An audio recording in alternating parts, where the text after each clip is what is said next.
High hello నమస్తే, నేను చెవుల కృష్ణాంజనేయులు. పల్నాడు రాజకీయం రసవత్తరంగా మారింది. నరసరావుపేట ఎంపీ వైఎస్ఆర్ కాంగ్రెస్ పార్టీకి రాజీనామా చేశారు కృష్ణదేవరాయలు. నిన్న ఢిల్లీలో నారా చంద్రబాబు నాయుడిని కలిశారు లావు కృష్ణదేవరాయలు. తెలుగుదేశం పార్టీలో చేరటం అనేటువంటిది దాదాపుగా ఖరారైనట్లుగా సమాచారం. ఇప్పటికే వైఎస్ఆర్ కాంగ్రెస్ పార్టీకి రాజీనామా చేసిన తర్వాత ఏ పార్టీలో చేరతారు ఏంటి అనేటువంటిది లావు కృష్ణదేవరాయలు ప్రకటించలేదు. ఢిల్లీలో చంద్రబాబు నాయుడిని అలా కలిశాడో లేదో, ఇలా నరసరావుపేట నగరంలోనూ అదేవిధంగా నరసరావుపేట పార్లమెంటు నియోజకవర్గ పరిధిలో తెలుగుదేశం పార్టీ ఎంపీ కృష్ణదేవరాయలు చేరుతున్నట్లుగా తెలుగుదేశం పార్టీ జెండాలతో ఆయన ఫ్లెక్సీలు కూడా ఏర్పాటు చేయటం అనేటువంటిది జరిగింది. బహుశా అధికారికంగా పార్లమెంట్ సమావేశాల తర్వాత ఆదివారం మళ్ళీ ఇక్కడికి వచ్చేదానికి అవకాశం ఉంటుంది ఎంపీ. సోమవారం తర్వాత ఎప్పుడైనా సరే ఎంపీ కృష్ణదేవరాయలు తెలుగుదేశం పార్టీలో చేరేదానికి అవకాశం ఉండొచ్చు అనేటువంటిది సమాచారం. అయితే లావు కృష్ణదేవరాయలు వైఎస్ఆర్ కాంగ్రెస్ పార్టీని వదిలిపెట్టి తెలుగుదేశం పార్టీలో చేరుతున్న నేపథ్యంలో వైసీపీ నుంచి ఇంకా ఏమైనా వలసలు తెలుగుదేశం పార్టీలోకి వచ్చేటువంటి అవకాశం ఉందా అనేటువంటి చర్చ పల్నాడు ప్రాంతంలో జరుగుతుంది. ఎంపీగా ఆయన తెలుగుదేశం పార్టీ తరపునే పోటీ చేయబోతున్నాడు లావు కృష్ణదేవరాయలు అనేది దాదాపుగా కన్ఫామ్ అయినట్టుగా ఒక సమాచారం కూడా ఉంది. ఢిల్లీలో చంద్రబాబు నాయుడు తర్వాత కలిసిన తర్వాత నరసరావుపేట నుంచి ఎంపీగా ఆయన పోటీ చేస్తారు అనేటువంటిది కూడా దాదాపుగా ఒక స్పష్టమైనటువంటి సమాచారం వచ్చింది. మరి ఆయనతో పాటు వైసీపీ నుంచి తెలుగుదేశం పార్టీలో చేరేటువంటి వైసీపీ కీలక నేతలు ఎవరున్నారు అనేటువంటిది కూడా రాజకీయ వర్గాల్లో చర్చ నడుస్తుంది. చాలా కీలకమైనటువంటి నేత గురిజాల మాజీ ఎమ్మెల్యే జంగా కృష్ణమూర్తి యాదవ్. ఈయన వైఎస్ఆర్ కాంగ్రెస్ పార్టీకి బై బై చెప్పి తెలుగుదేశం పార్టీలో చేరేదానికి అవకాశం ఉంది అనేటువంటిది చర్చ జరుగుతుంది. ఈ రోజున గురిజాల నియోజకవర్గం పిడుగురాళ్లలో తన ఆత్మీయులతో సుమారుగా 10,000 మందితో భారీ ర్యాలీ, అదేవిధంగా ఆత్మీయ సమావేశాన్ని ఆయన నిర్వహిస్తున్నారు. దాదాపుగా వైఎస్ఆర్ కాంగ్రెస్ పార్టీని వదిలేయటానికి ఆయన సిద్ధమైనట్టుగా కనపడుతుంది. ఆ విధమైనటువంటి సంకేతాలు కూడా ఇప్పటికే జంగా కృష్ణమూర్తి తన సన్నిహితుల దగ్గర చెప్పారు అనేటువంటిది సమాచారం. ఎందుకు జంగా కృష్ణమూర్తి ఆల్రెడీ ఎమ్మెల్సీగా ఉన్నారు. ఆయన మాజీ ఎమ్మెల్యే. వైఎస్ఆర్ కాంగ్రెస్ పార్టీ ప్రభుత్వంలో ముఖ్యమంత్రి జగన్మోహన్ రెడ్డి కూడా ఆయనకు ప్రాధాన్యత ఇచ్చి 2019 ఎన్నికల సమయంలో బీసీ సాధికారత కమిటీ చైర్మన్గా కూడా, రాష్ట్ర చైర్మన్గా కూడా ఆయన ఉన్నారు జంగా కృష్ణమూర్తి. అది ఆయన 2019 ఎన్నికల్లో బీసీలని వైఎస్ఆర్ కాంగ్రెస్ పార్టీ వైపు తీసుకురావడంలో చాలా కీలక భూమిక పోషించారు అనేటువంటిది ముఖ్యమంత్రి దృష్టిలో కూడా ఉంది.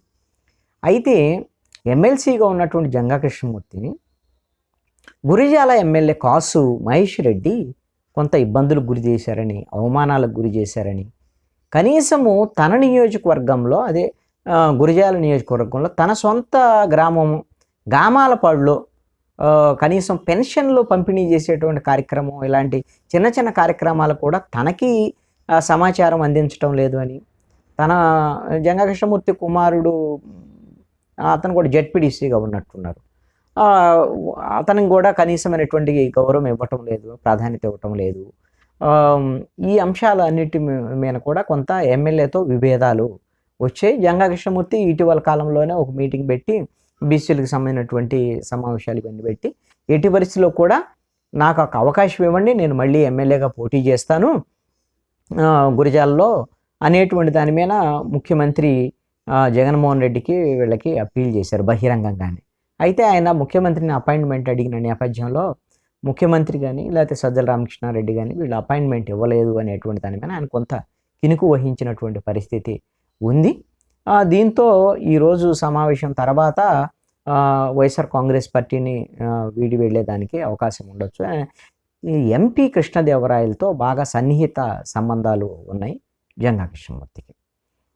ఆయన మరి ఇప్పుడు వైఎస్ఆర్ కాంగ్రెస్ పార్టీ నీడితే జంగా కృష్ణమూర్తికి మరి ఏం అవకాశం ఇస్తుంది తెలుగుదేశం పార్టీ? ఇది చాలా కీలకమైనటువంటి అంశం. జంగా కృష్ణమూర్తి మాజీ MLA, YSR Congress party MLC అవకాశం ఇచ్చింది, వాళ్ళ అబ్బాయికి జెడ్పీటీసీ అవకాశం ఇచ్చింది.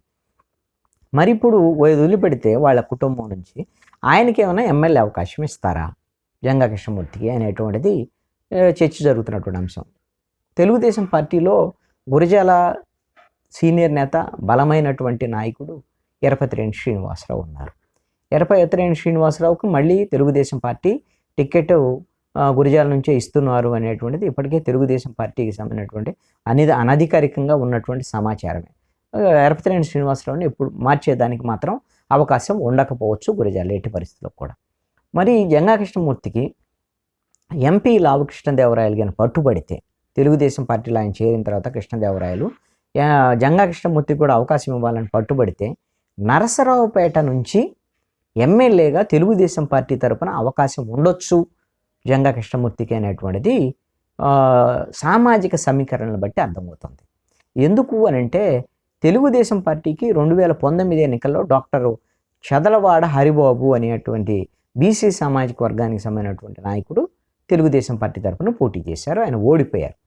అక్కడ గోపిరెడ్డి శ్రీనివాసరెడ్డి వైఎస్ఆర్ కాంగ్రెస్ పార్టీ తరఫున గెలిచారు.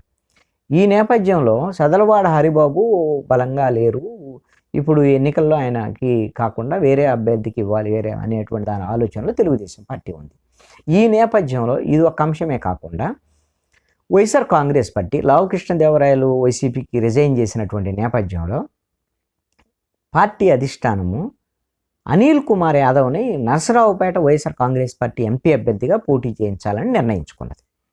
అంటే ఈ నరసరావుపేట పార్లమెంటు పరిధిలో 7 అసెంబ్లీ నియోజకవర్గాల్లో కూడా అందరూ ఓసీ సామాజిక వర్గానికి సంబంధించినటువంటి వాళ్ళే ఉన్నారు వైసీపీ తరపున. కాబట్టి యాదవ్ సామాజిక వర్గం ఎంపీని కన్నా తీసుకొస్తే అది పార్టీకి ఉపయోగం అవుతుంది అనేటువంటి ఆలోచనతోనే ముఖ్యమంత్రి జగన్మోహన్ రెడ్డి ఈ నిర్ణయం తీసుకున్నారు. ఆ నేపథ్యంలోనే కృష్ణదేవరాయలకి సీటు ఇవ్వద్దు అనేది వైఎస్ఆర్ కాంగ్రెస్ పార్టీ ఆలోచన కాదు. ఆయన్ని నరసరావుపేట నుంచి గుంటూరు పార్లమెంటుకి వైసీపీ తరఫున పోటీ చేయమని ముఖ్యమంత్రి అడిగారు. అయితే ఆయనని కాదు, నేను నరసరావుపేటలో పోటీ చేస్తానని వైసీపీని వదిలిపెట్టి వెళ్ళిపోయారు. ఈ నేపథ్యంలో మాజీ మంత్రి నెల్లూరుకు సంబంధించినటువంటి అనిల్ కుమార్ యాదవ్ని నరసరావుపేట వైసీపీ పార్లమెంట్ ఇన్ఛార్జిగా ప్రకటించేశారు పార్టీ అధిష్టానం. ఇప్పుడు అనిల్ కుమార్ యాదవ్ వైఎస్ఆర్ కాంగ్రెస్ పార్టీ ఎంపీగా పోటీ చేస్తున్నారు కాబట్టి తెలుగుదేశం పార్టీకి బీసీలు అదేవిధంగా యాదవ్ సామాజిక వర్గం సపోర్ట్ ఇవ్వాలి అని అంటే నరసరావుపేట ఎమ్మెల్యేగా జంగా కృష్ణమూర్తి యాదవ్ని గిన నిలబెట్టగలిగితే తెలుగుదేశం పార్టీకి ఉపయోగం అవుతుంది అనేటువంటి ఒక ఆలోచనలో ఉన్నట్టుగా సమాచారం. అందుకనే లావు కృష్ణదేవరాయలు కూడా జంగా కృష్ణమూర్తిని నరసరావుపేట ఎమ్మెల్యేగా తెలుగుదేశం పార్టీ తరఫున ప్రతిపాదించేదానికి అవకాశం ఉండొచ్చని. లావు కృష్ణదేవరాయలు తెలుగుదేశం పార్టీలో చేరిన తర్వాత మరి జంగా కృష్ణమూర్తి తర్వాత చేస్తారా తెలుగుదేశం పార్టీలో, లేదంటే రావు కృష్ణదేవరాయలతో పాటే ఒకేసారి చంద్రబాబు నాయుడు కలిసి తెలుగుదేశం పార్టీలో చేరతారని చూడాలి. జంగా కృష్ణమూర్తి గతంలో టీఎన్టీయూసీలో పనిచేశారు. ఆయన ఆంధ్ర సిమెంట్స్ దాంట్లో టీఎన్టీయూసీ లీడర్గా ఉన్నారు. తెలుగుదేశం పార్టీలో కూడా పనిచేశారు. ఆ తర్వాత కాంగ్రెస్కి వెళ్ళి 1999లో ఎమ్మెల్యే అయినటువంటి పరిస్థితి ఉంది.